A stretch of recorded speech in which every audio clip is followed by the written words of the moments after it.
Deep inside your body lies a miracle molecule crucial to your survival. Nitric oxide. The discovery of its significant role in the cardiovascular system was so groundbreaking, it was awarded the Nobel Prize. Nitric oxide acts as a natural vasodilator, helping to reduce blood pressure and increase the flow of life-giving oxygen in your blood.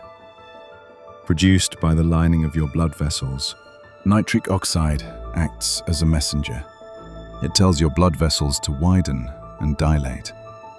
This natural expansion allows blood to flow freely, acting like an elastic band that clears pathways and removes blockages in the vessels. But there is a hidden danger. As we age, our bodies naturally produce less nitric oxide. Our cardiovascular system becomes rigid, and blood flow is severely restricted. This drop in oxygenated blood is a primary trigger for serious health challenges.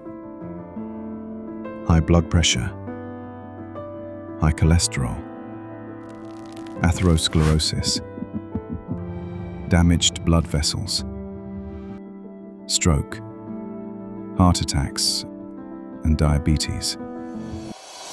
You can't stop aging, but you can fuel your body with exactly what it needs to fight back. Introducing NITRIC PLUS. Scientifically formulated with 400 milligrams of L-arginine and 100 milligrams of L-citrulline. These two powerful, natural amino acids are the exact building blocks your body requires to rapidly bioconvert into nitric oxide. Just one capsule a day helps maintain normal blood pressure, repairs damaged blood vessels, and supports a powerful, healthy heart. Say goodbye to the fear of endless maintenance medications. Protect your future. Clear your veins. And reclaim your active lifestyle today. NITRIC PLUS. Your ultimate daily defense for cardiovascular health.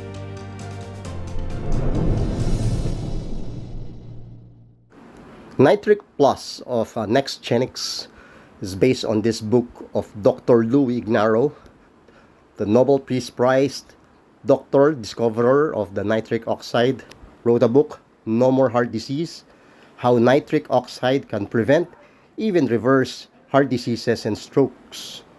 With this miracle molecule present in our NITRIC PLUS, truly, there will be no more heart disease. Makatutulong ang nitric oxide upang magamot ang mga sakit sa puso, stroke at iba pang cardiovascular diseases. Ito ay ayon sa isang pag-aaral ng isang eksperto sa naturang molecule. Ito ang balita ni Cecil Budenya. Natuklasan sa isang pag-aaral na isinagawa ni Dr. Louis Ignarro na ang nitric oxide ay makatutulong upang magamot ang cardiovascular diseases. Si Dr. Louis Ignarro ay isang American pharmacologist. Siya ang co-recipient ng Nobel Prize in Physiology or Medicine noong 1998, kasama ang biochemist na si Dr. Robert Furch-Goat at physician and pharmacologist na si Dr. Farid Murad dahil sa pagtuklas ng cell signaling properties ng nitric oxide.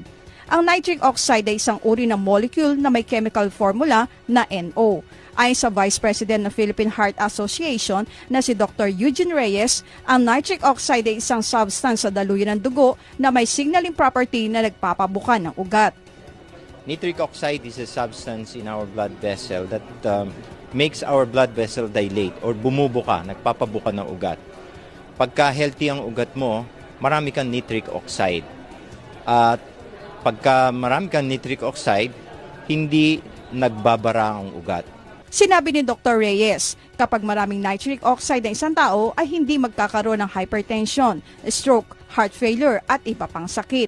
Pero babala ni Dr. Reyes, maraming dahilan para mahinto ang pagre-release ng nitric oxide sa ugat ng katawan ng tao tulad ng pagkakaroon ng alta presyon, diabetes at sobrang paninigarilyo. Ngayon maraming sakit na nakakapagpahinto ng pag-produce ng or pag-release ng nitric oxide sa ugat natin, like alta presyon, diabetes, pagsisigarilyo. Layunin ng Philippine Heart Association Convention na maipaalam sa mga tao na may mga gamot na pwedeng magpataas o mag-release ng nitric oxide sa katawan upang maiwasan ang heart attack at stroke. Mga gamot na to nakapagpapa-release ng nitric oxide. Yun yung alam natin. So, ang nangyayari lang is gumawa ng clinical trial na binigyan yung mga tao ng mga gamot na nagpapataas ng nitric oxide at nabawasan yung heart attack nila, nabawasan yung stroke at humaba ang buhay nila. Ngunit payo pa rin ng mga doktor na kailangan magpa-check up na maaga upang malaman kung mayroong sakit sa puso at huwag nang hintayin pa na ma-stroke o ma-heart attack bago magpa-check up. So, kailangan early intervention. Kaya dapat sa mga tao, kahit na may produkto kaming ganito na maganda, kailangan pa rin nagpapacheck kayo sa doktor ng maaga. Huwag yung hintayin na heart attack kayo o na stroke na kayo bago kayo magpa-check up sa doktor. Cecil Budenya, UNTV News, Worldwide.